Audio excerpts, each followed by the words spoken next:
and as you know, the newest patch has just been released for StarCraft 2. It is patch 1.2.0, and it is now live on the server, so make sure to go download it if you have not. And I'm just going to start listing off things off of here that are awesome. I'm going to give my quick opinion just off the top of my head. I actually haven't read these patch notes yet, so I'm going to do this on the fly. I hope you guys enjoy it. If not, there's going to be a link down below to these patch notes, so if you don't want to listen to me ramble on for a little bit, you don't have to. You can just go click it, and you can shut me up so easily that it's super easy. So anyways, the most important thing is at the very top of the list, Battle.net chat channels have been added, exclamation point. Players can now join others in both public and private channels. Yes! So I'm going to go try that out in just a little bit. I don't know how good it's going to be, but we will see if they implemented them correctly. Chat channels are something that people have wanted for a long time. I have always been an advocate for chat channels. I think that considering Blizzard said they want Battle.net to be the social network of gaming, you kind of can't talk to anyone when you're in the game. So chat channels definitely were a must, and super high fives to Blizzard for finally adding those in. A new Master League has been added.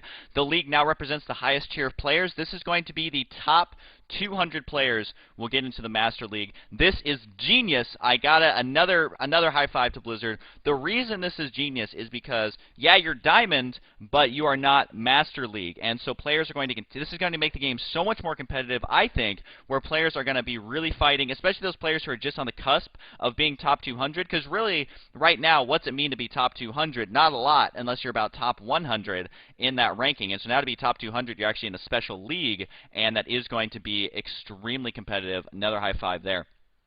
Customizable hotkey support has been added. I'm running out of hands to give them high fives. I really like this. Now you can set your own hotkeys, and a lot of players actually don't like this change. This is something that players said even back in the StarCraft 1 days that they did not want this. I fully advocate having customizable hotkeys because I think that StarCraft should not be about memorizing the hotkeys or whatever. It should be about the decision making, the mechanics of, you know, getting your base and minerals and all that perfectly timing, and that's what I think StarCraft should be about, a micro, not whether or not the hotkey for probe is easy to hit or not. The hotkey for probe in StarCraft 1 was P. Look at your keyboard. Yeah, good luck hitting that every time you need a probe. So a high five to Blizzard again for adding that in.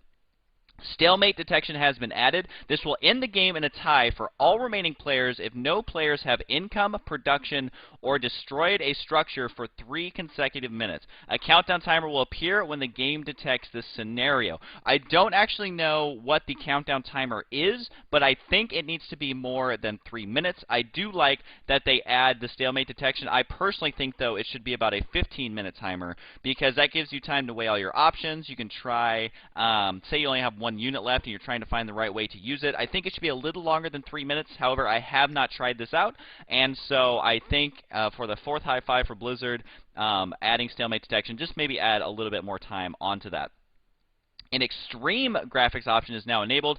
Players can now configure screen, space, ambient, occlusion? I don't even know what that word is, man. That sounds cool. I haven't tried that out, but I don't know if that warrants a high five. But if it actually increases the graphics, that means my YouTube videos will look even cooler. Additional improvements and changes. I think I'm going to skip this. Aside from several save/replay file dialogue improvements have been made. Added the ability to sort replays and saved games by name and date. So basically just some save. Added a show and folder button which will open the location where a replay or saved game is stored. So helping the I just made that stupid sound. I don't know that. Anyways, so added some replay improvements. That's good because I obviously use a lot of replays. Camera following behavior for observers and replays has been improved. Can't wait to try that out. Let's see. I'm just reading through these really quick. So mouse buttons can be used for push to talk. And all this is just really, really small improvements, so you definitely should check them out, though. There's a lot of cool stuff in there. General players can no longer block off ramps with 2x2 buildings. That is things like pylons. And actually, I didn't know this change was there. The reason they're doing this is because players were blocking off ramps with pylons. And you guys know about that drone patrol spinning and stuff like that. And also, I believe bunkers are 2x2. Actually, I'm not sure off the top of my head, but players were doing that as well. Okay, so now we're going to go into the balance changes for Protoss. Hallucination research time decreased from 110 to 80. I think that's a good change. No one ever really uses hallucination anyway, aside from doing the kind of early mid-game scouting. Oh, excuse me. I am eating some pizza, and I should not eat and talk at the same time. It's very rude. I never learned my table manners. But anyways, so really the early mid-game players were using that for the scouting with the Phoenix. I don't think that's a huge balance change. I mean, it's a cool change for Protoss, but nothing that's really going to affect the overall balance. Observers, cost decreased from 50 minerals, 100 gas to 25 minerals, 75 gas. I think that this was a needed change for a really long time, simply because 100 gas for one observer, to me, was always ridiculous because it's just, I don't know. It's not like observers make your army super powerful. It's the only way Protoss can detect cloaked units, and they're slow, and they were costing 100 gas. In StarCraft 1, if you remember, you actually built the observatory, which I believe was like 100 gas up front, and then you paid really, really low prices for observers. And I like that style more because you had more observers around the map. You weren't forced into, once again, keeping your army in a big glob because you only had one observer to spot for it. That's just my opinion. I'm curious what you guys think on these changes, by the way.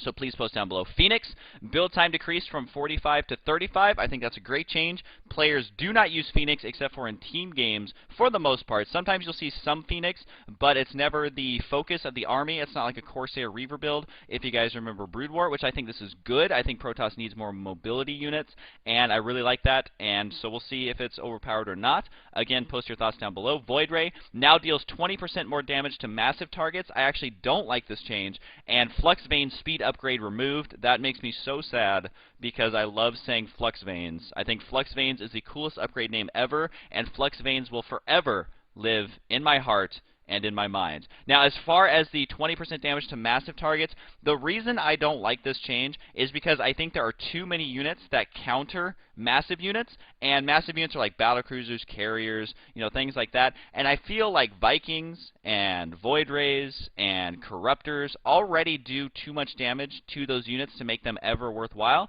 And that's just my opinion. So I would prefer that they revert this change and kind of rework the anti-air units countering massive units, because they're your best unit in the game. They should be devastating, and they should be extremely powerful should you get them out. That's just my opinion. SCV, now we're down to the Terran changes. SCV, repairing SCVs now assume the same threat priority as the unit they're repairing. What that means is when you are attacking a planetary fortress that is completely surrounded by mass repairing SCVs, the SCVs will be attacked. Same chance that the planetary fortress will be attacked. So say you have an Ultralisk, instead of the Ultralisk running around in a circle trying to hit the command center that is blocked by all the SCVs, he'll be like, screw this, man, I'm going to kill all the SCVs. I think that this change absolutely required. I'm sorry, Terran players. I think it was a bit ridiculous to actually kill Planetary Fortress, and now the SCVs will risk their lives to repair that building, which is how it was in StarCraft 1, or it was very similar to in StarCraft 1. So I really like this change. Again, if you think I'm wrong, post down below. And SCV construction movement has been made more consistent. This is something in StarCraft 1 that it was always random, and StarCraft 2 was always random, and so I haven't tested this out, so I don't know exactly what it means, but for Terran players, that is a nice little buff because you know where your unit's going to go next, and you can use it to kind of defend it a little bit easier. So there is a bunch of StarCraft map editor improvements. High five for that. I think the map editor could use a little love, and that will encourage people to make even more and more cooler maps. I said that all messed up, but anything that supports map making, I love the map making community. I think it's some of the most dedicated people out there in gaming. So keep it up, guys. I'm glad that they actually paid attention to you and made some changes. And then gameplay, all diagonal ramps are now the same with regards to unbuildable locations at the bottom of the ramps. That is very crucial. That just basically means that ramps won't be different, which is a big deal.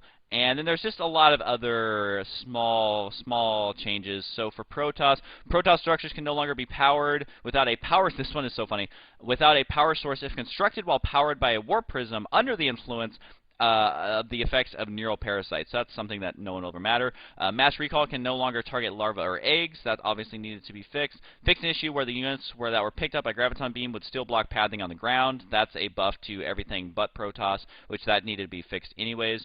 Let's see, fix an issue. Actually, no, that I guess that helps everyone out in certain situations. Fix an issue where a zealot could burn its charge cooldown without actually moving, so that's kind of important. And Zerg creep will now spread in all directions. That is definitely a nice little buff. I think it should be that way. The burrow and cancel neuroparasite buttons have been removed on the command card. That's something small. And here is the most game-breaking change. Fixed an issue with Ultralisk unable to attack a row of sensor towers. So all you guys out there who have been going the mass sensor tower build that is completely broken, completely overpowered, you are now screwed because Ultralisks can attack your sensor towers. And that's pretty much it. Again, go check out the link in the description, guys. It's on the official, basically the official Battle.net post, and that's that. So anyways, if you guys haven't checked out my FAQ video, please go check it out. It is on my channel. I'm going to post a, I don't know if am I going to post a link? I don't know. Is there a link in front of you right now? I'm not actually sure. Go check it out because I want feedback on that. Also, I am looking for more questions in the near future for my next video. So that's that. This is just a quick little video. Also, I want to mention my internet is still really bad. The company that does our internet is the most worthless company I have ever dealt with, so I'm trying to get that fixed up for you. And yes, I can still upload every now and then, but it really takes me like 12 hours to upload one video, and it's really starting to make me mad. So I do apologize for that, and that's all I got. So I hope you guys enjoyed. I love you all, and I will see you guys next time.